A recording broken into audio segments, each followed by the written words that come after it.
many of you have listened to the Head, Heart, and Boots podcast? I can't tell you that reaction, how much that means to us. Welcome back to the Head, Heart, and Boots podcast. I'm Chris. And I'm Brennan. Join us as we wrestle with what it takes to transform ourselves and the businesses we lead. This new camera angle makes my arms look smaller than yours. I'm noticing that, and I really appreciate it. I thought you did that on purpose. No, I didn't, and I am not happy with it. Am I the only one that, Probably. like, I open up Spotify? You don't even use Spotify. I know. I'm like, dude, listen. Do not look to me. I am so surprised when you said that. I'm a budding ChatGPT user. Okay. Yeah. But technology in general, Right. I don't know if I'm lazy or what the thing is, but I tend to wrestle with wanting to advance my skill set in certain things. I mean, you have to give me like Apple help like every other day. I feel like I'm like a grandpa. I was going to say, am I the only one? I can't be. That I open up my, I'm so simple in some ways.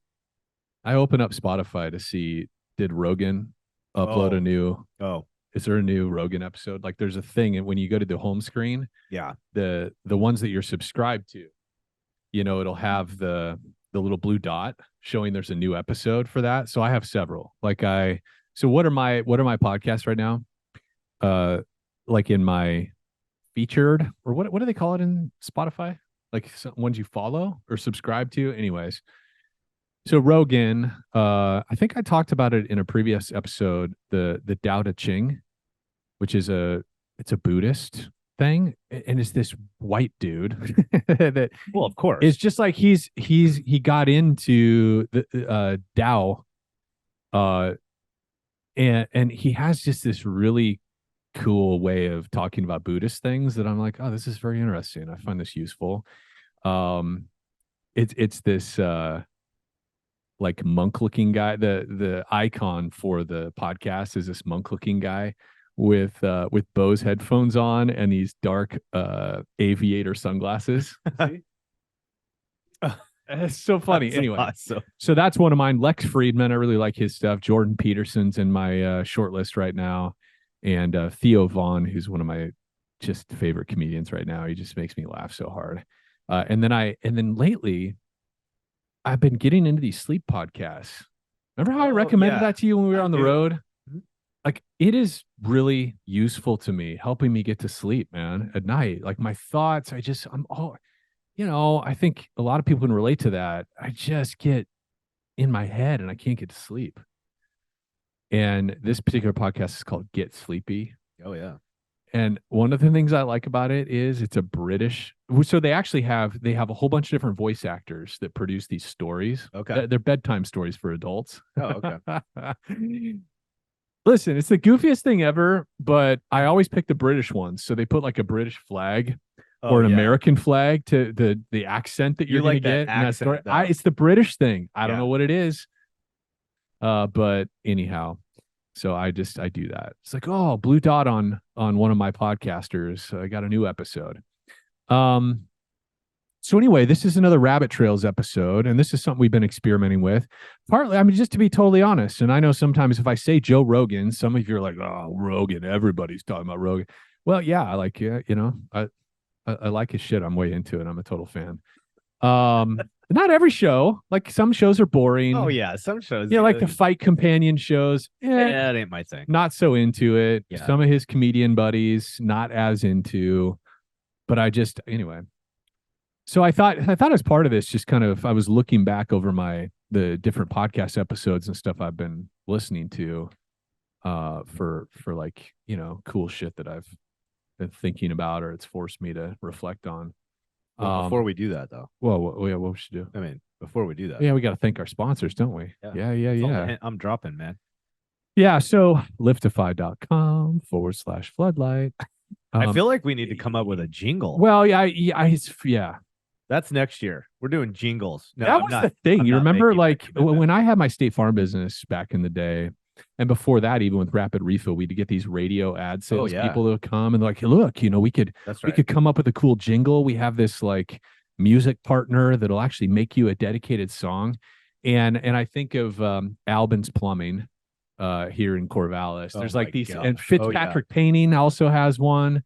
I used to know a At couple, Home they did it. Furniture. Like I can. Oh yeah, It's legit. These Yeah. theme songs. What about like old school? What was the guy? It worked so well, I can't even remember. He had the high and tight, like old school furniture. I mean, this is old school. I saw this guy like when I went to my grandparents when And I it was was a his kid. wife. I think it was he and his wife, and he had this old school high and tight, like from the late I know. 50s. I know who you're talking You know what about. I'm talking about? Yeah, Sold furniture. yeah. Yeah, I remember that. He was all jingled out. Well, That and was a there's big thing back yeah. in the day.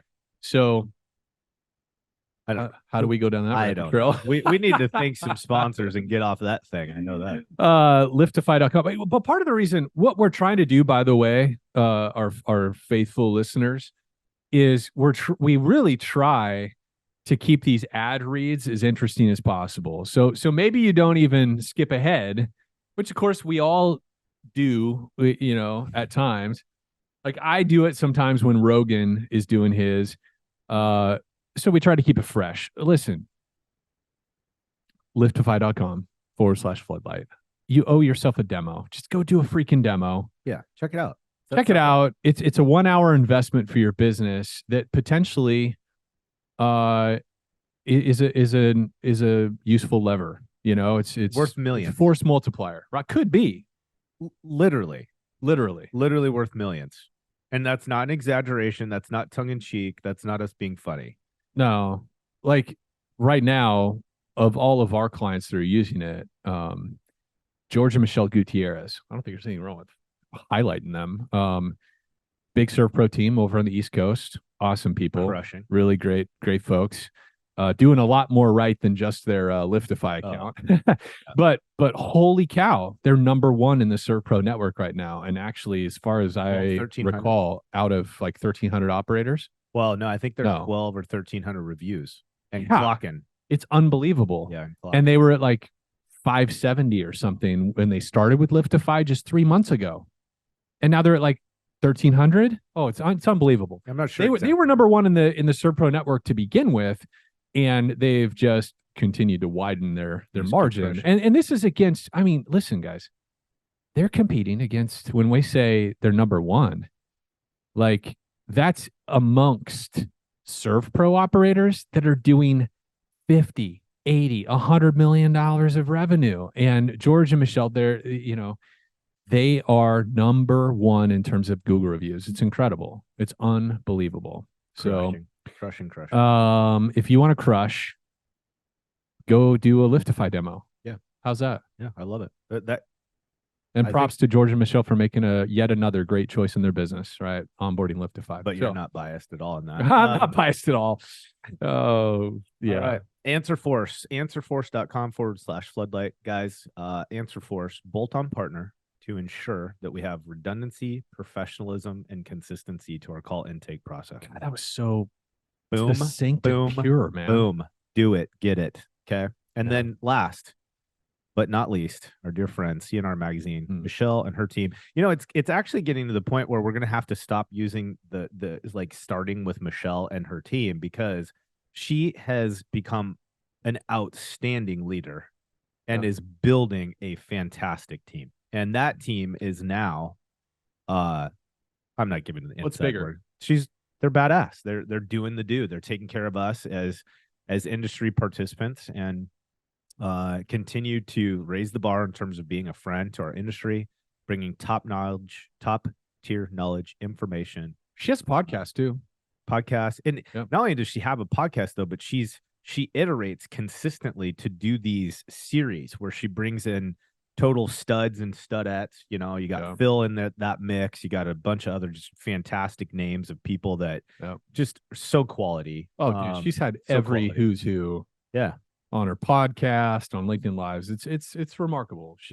That actually reminds me, we have not had her on for a really long time. I know. Shameless plug. It's time to get them on. So CNR Magazine, guys, if you're not subscribers, you should be. It's essentially free information that comes to you and your team. And then more importantly, it's just another resource helping unify our voice in the industry in terms of information and expression of what we do and how we do it, and getting better across the board. So All right, there we go. Rabbit Trail. So you started us off on this whole podcast deal with you know what? I'm not even gonna let you go there. I'm taking over. Okay, we're gonna go down a rabbit trail. All right, rando here. This is almost like Friday Live. Okay, guys. We have been doing a boatload of stuff with folks lately on time management. Okay. I won't hang here forever. Okay. Time management. Here's the story. All of us, regardless of the position or the role that we play, time management is probably our Achilles heel in most cases. And I know some of us are awesome at identifying as multitaskers and all the things. And I would still say that most of us, if we don't get a grip on creating some real tools around owning our calendar and owning time management, we are going to suffer the consequences. And I have just learned over the years that, not that it's because I'm a monster at this, because I'm a work in process, but man, I have met some folks over the years that absolutely have their calendar in a stranglehold, and they are powerful producers. What they're able to accomplish in a consistent way, day in and day out, the level of productivity, the level of accomplishment that these folks can achieve is unsurmountable. And at the end of the day, it literally is not their skill set. It's not necessarily that they're better at the role or they know more than their peer or their counterpart. It's because they've developed a skill set around owning their calendar. Yeah. And it's hard not to recognize the fruit of that endeavor. Power of discipline, man. Power of discipline. So here's just the one piece I just want to kind of lay on everybody. Think about this. When we allow white space to exist in our calendar, and this might sound a bit counter, when we have these big open blocks, or if you're one of those people that runs off of a to-do list instead of calendars, like actual blocks of time on your calendar, you run a great deal of risk of not knowing when to prioritize what. And inevitably what happens with that that to-do list is that it just kind of keeps rotating. Yeah. Because the tyranny of the urgent takes over. You don't do anything to actually actively manage your calendar. And when you get to the end of the day and you look at that to-do list, you realize that even though you had this awesome list of functioning priorities, you got to 2 of them, and the tyranny of the urgent took the rest of your day. Yeah. And so what I've seen people do is when they get really good at removing the white space from their calendar, meaning they intentionally put in these blocks of time that they're going to focus on 2, 3, 4 handful of items or priorities. Yeah. And they commit to that block. When they then look at a to-do list, they realize how much more of that list they actually got accomplished. Yeah. They didn't react. They didn't bleed into something because it just was the thing that popped up next in their mind. They actually did the priorities based on the blocks of time they committed to. And when they get to the end of the day, they're often more of a scenario of winning than being frustrated. Well, and then I think it's worth saying in that context too, like, how do you time block when you're in our business? Yeah. Yeah. Right. Because we just had a little bit of a workshop that we did over in the East Coast with construction teams. And you talked about sort of some of the natural cadence of our business. Talk about that, dude, because I think it's really relevant. Because I think a lot of people are like, well, how do you do that in our business when every single second of the day you potentially have something tugging at your sleeve? Yeah. Something that was unplanned. You couldn't have predicted it, right? Yeah. And yet there is a natural ebb and flow to our business that we can take advantage of, right? There is. And I think a big thing for us to kind of always hold on to is, although our industry can feel or present itself as being chaotic, the power of being restoration contractors is that you learn to control the chaos. Yeah. You learn how to maneuver within it, around it, leverage it to your favor, and ultimately filter our customer from experiencing the chaos. That's kind of our job, right? Like, that's our role. This is like the biggest thing we all forget is if I commit to having, say, a morning stand to from 7:30 to 8 o'clock, I get my guys out, I get my guys and gals out, I have an agenda, I have objectives, things I want to accomplish in that morning stand to. It tug in the back of our mind, We know that there's customer calls coming in, customers that want to meet with us, customers that want to call back, all that kind of stuff. And our tendency is we don't have time for morning stand to today because we got to get out to the Joneses. Right. And it's like customer request or inbound call trumps everything is how some people operate. I think all of us, every single person listening to this and saying this has been in that mode at one time or another, right? Mm-hmm. And we forget in the midst of the urgency and the desire to go claim the dollar, service the client, do the thing, is that if we tell them, hey, we're busy between 7:30 and 8, and so therefore I can't call you back or I can't meet with you until 8:30, 9, 10, whatever, for all they know, we're meeting with the president or we're doing it, we're visiting another customer job. Mm-hmm. Yeah. But somehow we don't feel the freedom to intentionally schedule our time because we have to be able to react and respond to every customer opportunity that comes, Oh yeah, you hit that's so true. So again, like with everything, when we talk about time blocking or time management, it's not something that can exist on its own and it solve the business's problems, right? All these things, they're layers of opportunity and tools for us to deploy to help make sure that we can do what we need to do. But you're right. So, some of the pushback that people will use in terms of reference to time blocking is that I can't control when somebody calls me with a new loss. Okay. So let's actually jump into that right now. Okay. I'm not asking technicians to block out their morning for administrative leadership responsibilities. No, I'm expecting them to get in a truck and go deliver service. Yeah. Department heads, project managers, key leaders, I don't know that it's realistic or appropriate for you to be reacting to everything that happens. If we're designing a team, training a team, and equipping a team to do their job, a lot of our reacting or the immediate execution should be getting done by our team members that are field staff oriented. For leaders that need to be proactively managing our teams, their clients, and their referral partners, you're going to need to slow down a little bit. Like it is your job to give yourself the space to think about 10 minutes from now, possibly tomorrow and maybe next week, and lead out of that versus reacting. Okay. So when people say, well, I could get a call for a new loss at any moment, you sure could, but did you design an intake system? Do you have field technicians that are properly qualified to do the job? Then fucking let them do the job and you don't need to react. You stick to your time blocking. Yeah. Stick to your system. Stick to your system. Stick to the leader standard work, right? Another thing to keep in mind with this is that the busier we get, the more important it is to adhere to the time blocks, the systems, and the processes, because that's what prevents us from allowing our system to come off the tracks. Yeah. When we punt consistent systems because we get busy, we've literally unleveraged the very tool that is supposed to help us prevent the chaos in the first place. Like we shoot ourselves in the foot. Yeah. So remember that. So just big picture time blocks. Basically what we're saying is, okay, if you think about our business, there's a little bit of this weird moment in time in the morning. It's not overtly obvious. And if you're not paying attention, we miss it. Yeah. But if you just slow down for a second, look at your company, there is a time, and it's not exactly the same depending on how you deploy your teams, but it's probably around, let's call it 8 a.m., maybe 9:15. And it's this idea that we've done all our morning stuff. The teams are deploying from our shop, but we haven't gotten to enough jobs and done enough things to really start firing up questions, concerns, issues, problems. It's this natural, we're traveling out to get the work started.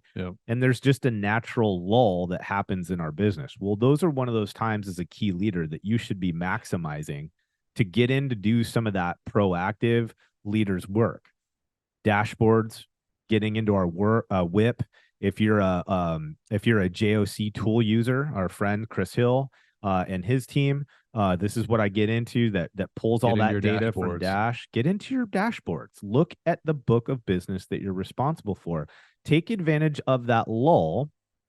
Again, I use the term lull very loosely here, but this kind of almost moment of less chaos.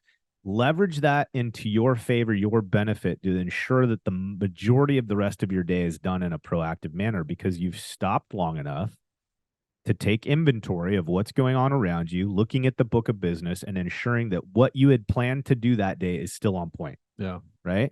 Not getting overwhelmed, not reacting, but proactively looking. So again, we're not going to control what you do with your time block, but the idea is three critical principles. One, consistency. Two, don't leave white space on your calendar because people will fill it. Things will fill it. And then C, if you will, is, I just brain farted. What was I?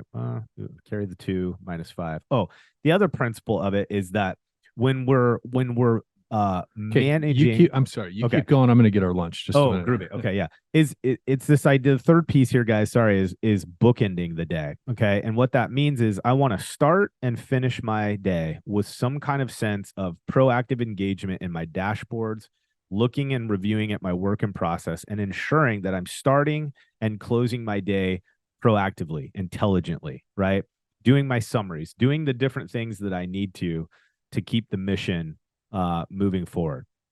So we're not breaking up every moment into a specific task. We're simply blocking out our calendar to have space for types of tasks that make sense. Okay. So the way we kind of promote it is AM, PM routine, bookending your day, and then spending that 10 to 3 time frame, the majority of your afternoon outbound with your clients, your subs, your vendors, your people. But really protecting that opener and that closer to make sure that you're being proactive and remaining as proactive as possible. The last piece there, and we'll move on, is day-to-day consistency. All the time. I did this. I still do it from time to time. I make the mistake of saying, oh gosh, Thursday's the day. I'm going to lock myself in the office on Thursday for 5 hours, and I'm going to get all the things done that I need to get done. And inevitably, that's the morning that a sweet loss comes in, an employee quits, a sub craps out on you, something happens. You then punt that 5-hour block that you, in quotes, were so locked in on. And now I've literally made the mountain out of the molehill of things I was supposed to try to get to. And now I'm intimidated. Now I'm overwhelmed. Now the amount of time it's going to require to get me back on track is almost too much for me to bear. Yeah. I don't have it, right? And so we really are huge fans of incremental progress every day. Administratively, every day we get into it. It doesn't have to be for 4 hours. It's just 20 minutes, an hour, 45 minutes, whatever you block out. You do it every single day. And what that allows you to do is the same way we eat an elephant. Yeah. One bite at a time, right? That's good, dude. So that's my 2 cents on calendar management. Well, and I love that term that you used, a leader's standard work. Do people, and you described it, you explained a lot of what that is, right? It's getting in the dashboards, it's looking at the things that it's looking at tomorrow and the next week and the next month, right? Is dedicating time. That is the leader's standard work. Is how am I looking ahead? How am I getting in front of things for my team? How am I being proactive and thoughtful about the upcoming things that I'm responsible for and need to influence, 100%. And ultimately, when we do that well, that is the activity that begins to actually remove the chaos. Yeah. Because we solve problems instead of putting out fires when we do that. When we're more proactive in nature, we dive deeper into systems and processes that equip our team to do their job consistently. So now I don't have to get pulled into some of these different elements. This is how we actually remove the chaos, is begin to own our calendar first and creating some level of bandwidth where I can proactively engage my role and my team and create systems and processes to pull those fires out of the system. Yeah. Okay. That's good, dude. There's that piece. I talked about in a previous, this is our second podcast today that we're recording, kind of getting ready for a lot of the holiday trips and whatnot. Right. Client trips and so forth. I was talking about that ChatGPT session that Jeff and I did yesterday for RIA, and he told me I just have to pass this along because, of course, there was I don't know, there was 100 or so people that attended that RIA conference deal, but so a lot of people didn't obviously hear it. But he had a really cool tip about ChatGPT that I had not even been turned on to. Oh, He recently, with one of his sales leaders, I don't know, like his VP of sales or whoever he was talking to, they were researching a property management client that one of their sales reps or something got into. And just on a whim, they looked up that company on ChatGPT. Hey, tell me everything you know about. oh, interesting. They were using it as a prospect research tool. Oh my And it goodness. spit out. I know what he said. He was doing it because he lives in Phoenix, Scottsdale area. And he said, tell me who the largest property management, like who holds the largest or manages the largest portfolio of real estate in Phoenix. Get out of here. And it spit out a ton of intel, including total million square feet under management, Oh, wow. total number of doors that they manage, the ownership, all, like this whole profile of it. Now, I mean, I don't know if you can do it with every single question you Entity. ask, but I thought, oh my gosh, I have to dig into that. That's incredible. That is incredible. Okay, now here's another idea I had about ChatGPT. Yeah. Yesterday. This is a good one. I got some too. Yeah. Okay. So yesterday when I was kind of dialoguing with Jeff about this, one of the things that I brought up during this session was how much I've been liking it for book reviews. You know, when like his leaders, you know, often we talk about that, like a cool book we read, or, oh, I just got this awesome book and so recommended it. And the reality for me, dude, I have if you could see my office, you see my office. I have this bookshelf that's just full of books, and mostly because it makes me look smart, it makes me feel smart, right? Sometimes I'm not gonna lie. Sometimes I look at the stacked books, I'm like, oh, that's a good one. Oh, I remember when Seth Godin came out with that one, and I've read probably half of them. So my standard leader's work is when somebody tells me I have a book, I almost always open up my Amazon app on my phone. Yeah. And I grab it and I at a minimum I add it to my cart. Yeah. And so then I punt the decision to actually buy the book till later. It's like, I don't want to forget about this really awesome book, you know? And so I'll open up when I'm with the person. And sometimes, depending on the person and the book author, I'll just freaking buy it right there. In fact, we were at a workshop with a whole bunch of owners a couple weeks ago, and the guy, we were at the happy hour having drinks, and he said, "Hey, dude, give me books. What books are you reading?" Yeah, Frank. Yeah, Frank was like, what books do you recommend? Like, what books do you guys always recommend? I'm like, well, we don't necessarily have a standard list, but here's one. And I opened up my Audible and my Kindle app and all this stuff. And I looked at my order history in Amazon, dude. Oh, I bought so many books, but how many do I actually read? Well, I've got a whole lot that I haven't read. There's a backlog, if you will. There's a backlog. And so, but of course, there's a lot of great insight and reminders in those books. Well, I started playing with ChatGPT, and instead of buying the book, I was like, ChatGPT, can you tell me all the important takeaways? Oh, yeah. Of this book by this author? And within 10 seconds, I have a deep overview of that book, bullet pointed with all the key takeaways and topics and themes. But then what I found is you can go deeper and deeper and deeper into the book without ever buying the thing. Now, listen, I'm not saying, there's a lot of authors that have invested their lives into, bringing us this great content. And I'm not suggesting don't stop buying books, because I think books are also an incredible gift, to pass along and stuff like that. But I'll tell you what, the future of ChatGPT is that there is no, it used to be that only the rich people had all the information. Oh, sure. Right? The kings. Yeah. And just to think about how far as a culture we've come in terms of knowledge and availability. Like my 12-year-old son, man, is all into this ChatGPT stuff. Yeah. He finds it so fascinating. And I'm like, it's so appropriate because in his lifetime, becoming an expert on how to utilize these tools and how to take action based on the information that you glean from it, and how to leverage it to do tasks and to perform functions that for most of us, we've had to do longhand all Yeah. our lives, That's right. is just it's really mind blowing, to be It is. honest. It's Yeah. mind blowing because, okay, so here's another idea from that. So obviously book reviews, but then as leaders too, I think all of us, every single one of us wants to lead better, right? That's part of the reason why maybe some people are listening to this. It's certainly why you and I talk about all this shit, is we want to be better. Even as you and I are doing these podcast episodes, we're learning things about ourselves, and Oh yeah. we're recognizing things that, like, oh man, if we leaned more into this, or we did more or less of that, like, we're, as we synthesize out loud, it's helping us, right?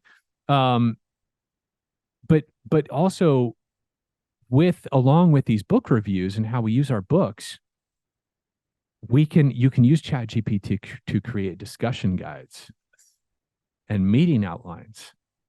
So I was at a client on site in Southern California a couple weeks ago, and our consultant that I was with mentioned a book, and this particular book was called The Coaching Habit. I can't remember who writes it. It's a great book, and in The Coaching Habit, actually no, it's in Coaching for Performance. Two books that we mentioned on that trip.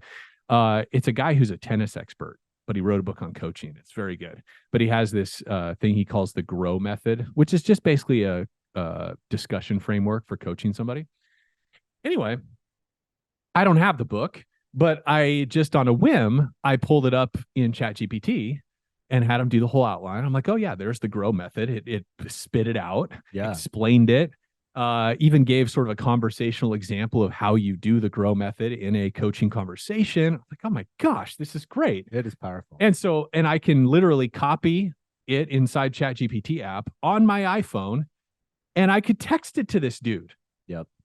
As almost a leave behind for this conversation interaction, consulting interaction that we had. Yeah. And how powerful is that? Well, then he could easily use ChatGPT to be like, oh my God, this GROW method, this is incredible. ChatGPT, create a 15-minute discussion outline about the GROW method with some excerpts and story examples from the book, Coaching for Performance. And in 45 seconds, oh yeah, it does it. It would spit it out, and all he has to do is print it out or freaking leave it on his phone and open it up when he's in his, team meeting later on that day. Yeah. It's awesome. It's incredible. Now, here's another step for those of you that enjoy our podcast or that occasionally you forward it to your employees. Here's a little pro user tip. Where you going? You can go in and you could download the transcript of our shows. Yep.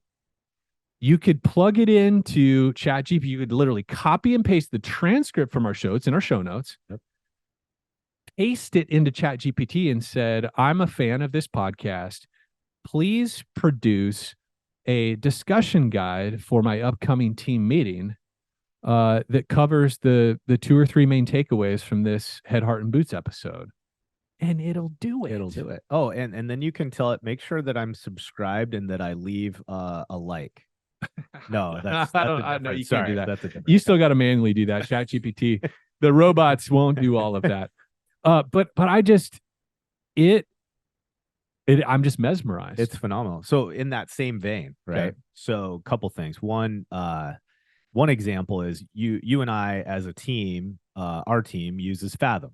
Okay. And Fathom up till now has just essentially been a great recorder / transcriber. Fathom.video. Yeah. Fathom.video. And essentially what it is it's a recording device. It records our exchanges with our clients, our meetings, team meetings, blah, blah, blah. Well, in its original iteration, it would record it all, and it would break it up into some different kind of levels of using AI. But it was like kind of rudimentary, wonky. Yeah. And so basically, you got a transcript, which is cool, but it's a wall of text. Let's be honest. Yeah. And then you got the recording, and you got a funky outline. Yeah, and it did some sort of AI funky outline that was a little bit weird, and it was so bad we didn't use it. Right. Okay, but they just recently added their True AI tool. Damn, dude. So this thing, like, I've been like a zealot. I've been like sharing this with everybody. And every time I share it with them, they're like, get out of here. Like, this is automatic. So now when you click on that AI tool, of course, they haven't started charging us the updated rate yet. Well, can't wait to see what that number is. But we'll record. Let's say we're on a session for over an hour. Okay. And we've covered all sorts of items as we're processing through these conversations. Task items, to-do items, discussion Takeaways, topics. Yep, all the things, to-dos, like all the things. Well, this used to be this like laborious thing where I would be trying to Oh, bro, cram notes the whole time. dude, your summaries Yeah. were amazing and laborious. But it's laborious. Like I'm trying to track all this information, take enough notes, and then simulate that into something where they can, anyways, now it takes 30 seconds. I hit the AI tool, I tell it general session, and it takes an hour's worth of conversation and literally turns it into a frameworked outline with a layout, with like section Very headers, specific, bullet points. no walls of text at all. It's incredible. It's even calling out the person that's responsible for the item or the topic. It's unbelievable. I mean, it's crazy. And the only thing I do now is I'll just take a few seconds to clean it up, because sometimes they'll get a name wrong. Yeah. Sometimes maybe a date, Yeah. 11/11 instead of 11/10. A lot of times because I said the wrong thing. But a little bit of a tweak, boom, send. Okay, now here's another thing, because once we adopt this now, we do all our internal meetings with it. Yeah. So that we can then in turn share with our team immediately afterwards. Yeah. Get us all on the same page. Yeah. It's very powerful. Well, a big thing that we teach people is coaching summaries as an example. Yeah. Like some kind of follow-up to any kind of conversation that you have with your team. Most of us don't do it because it's laborious, takes time, we forget, blah, blah, blah. Well, now you could just very easily just run Fathom, even if you're not recording the video portion of it because you're both in the same room. Who cares? Yeah. Run Fathom, do your meeting, click AI general, and in like 15 to 25 seconds, it'll spit out the summary of your entire conversation. I'm hung up on that. I love, in theory, I love the concept. I think if I'm an employee, it feels weird. Oh, no. Where things are at now. Frame it as it's a meeting. Don't do it if you're Well, talking about their wife. Maybe I just need to develop more confidence around that strategy. You know what? I get it. Well, listen. How dare you disagree that's with the one, me on air? It's the one thing about Fathom that I'm disappointed in is they don't have a mobile app. Oh, sure. That's just for listening. Otter.ai. So a little history, just for all y'all. We started with Otter, and thank you, Rachel. Rachel Stewart actually turned me on to Otter initially.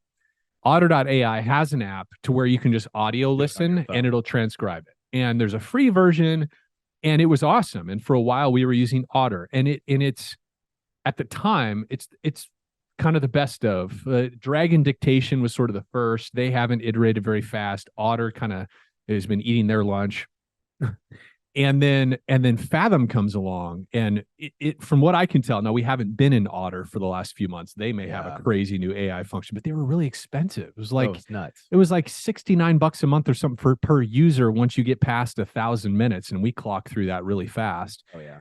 And so we hit a cost ceiling, and so then we hunted for Fathom, and I can't remember how we found it, but it's awesome within Zoom, Teams, and Google Meet, but they don't have a standalone app version for just recording audio. Yeah. And so I imagine at some point they will. You can hack it by doing a mobile version of Zoom. Yeah, or just opening a session of Zoom or Teams or whatever just to record audio. But so I'm not saying there's not value in that. The HR application of like coaching summaries,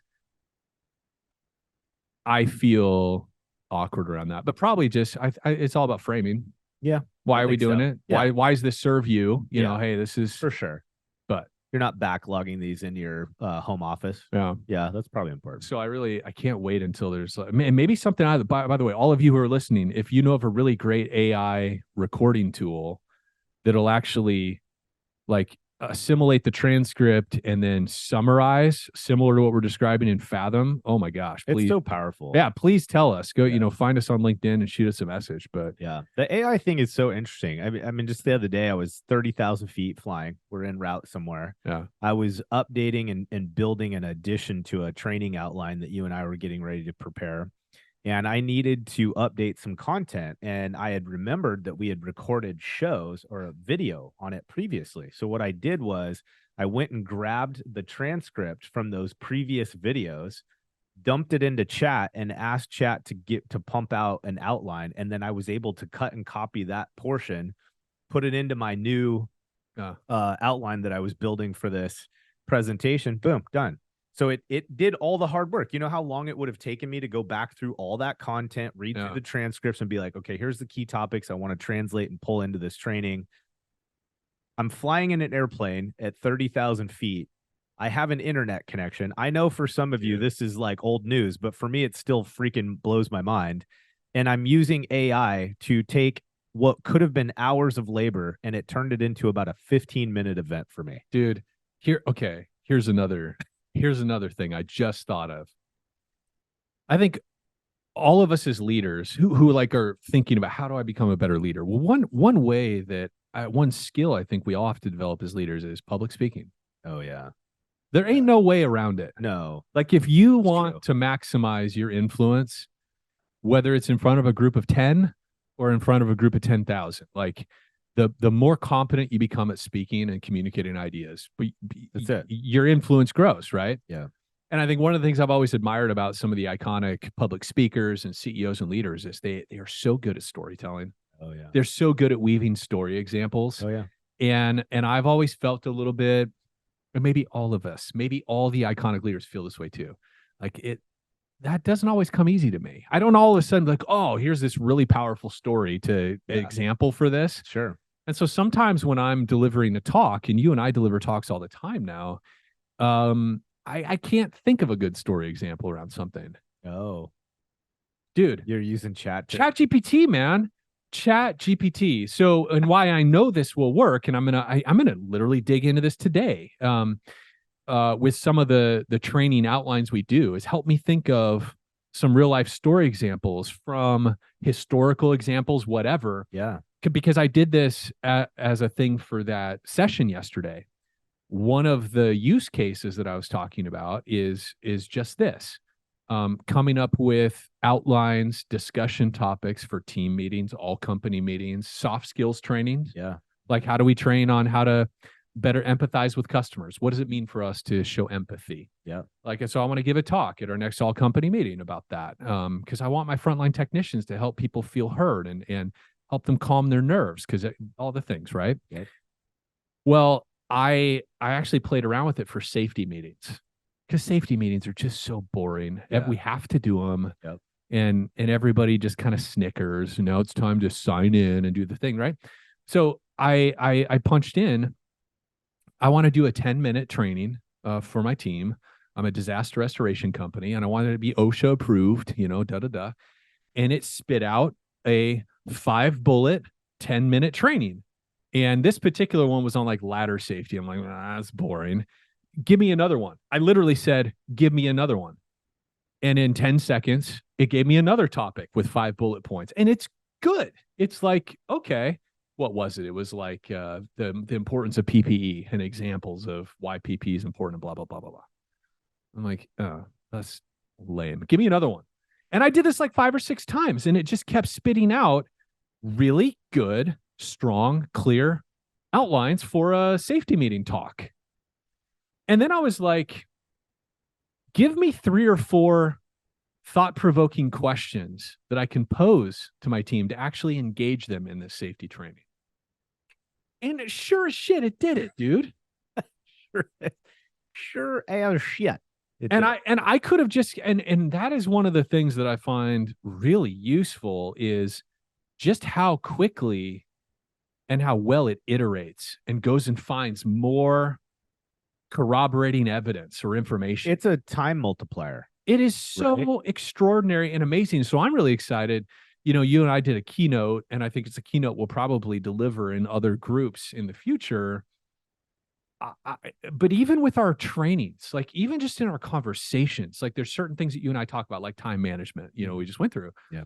Where I'm like, I want to become better as a leader at connecting principles with story examples, because I learn really well that way. And I think all of us as humans do, right? I think it's an incredibly powerful leadership, skill. And yet I think there's a part of me that at times tells the story I tell myself is I'm just not good at that for some reason. Like in the moment, I have trouble like synthesizing, like connecting a story from my own experience. Sure.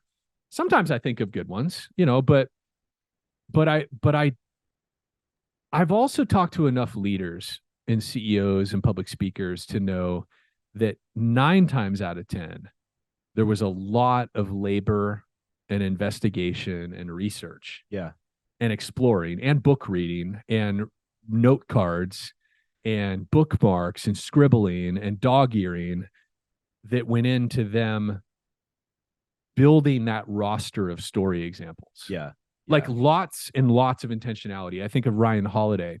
Ryan Holiday, he's the author of The Daily Stoic. He wrote all what did it say? His first book. It was something like Seth Godin wrote All Marketers Are Liars. Ryan Holiday wrote one when he was the head of marketing for American Apparel. It was kind of his launching point. He wrote something about like, forgive me, I'm lying, or something like that about as a marketing book.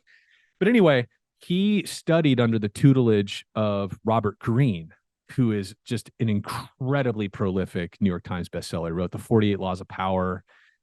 He wrote the Laws of Human Nature. He's just written a ton of these really amazing books. And Ryan Holiday talks about his process, how when part of how these prolific writers write so much is they read so much. Mm-hmm. And Ryan Holiday actually breaks down how he sort of digests a book. He has this whole system for like note cards, and he has his note cards out when he's reading, and he underlines, and he usually reads books twice. And I feel so insignificant when I hear him talk about it, because I'm like, oh my God, I don't read so like much. that. There's so much discipline and process. I don't do that. So just all of you that are listening, I don't do that either. All that to say, to a certain degree, I think I've given up on myself many times. Like, I just don't think that way, or I don't read books that way. I don't do research that way. And now there's this realization of ChatGPT, I think, will level the playing field for all of us who care and want to put some effort. There's this new magic tool. Yeah.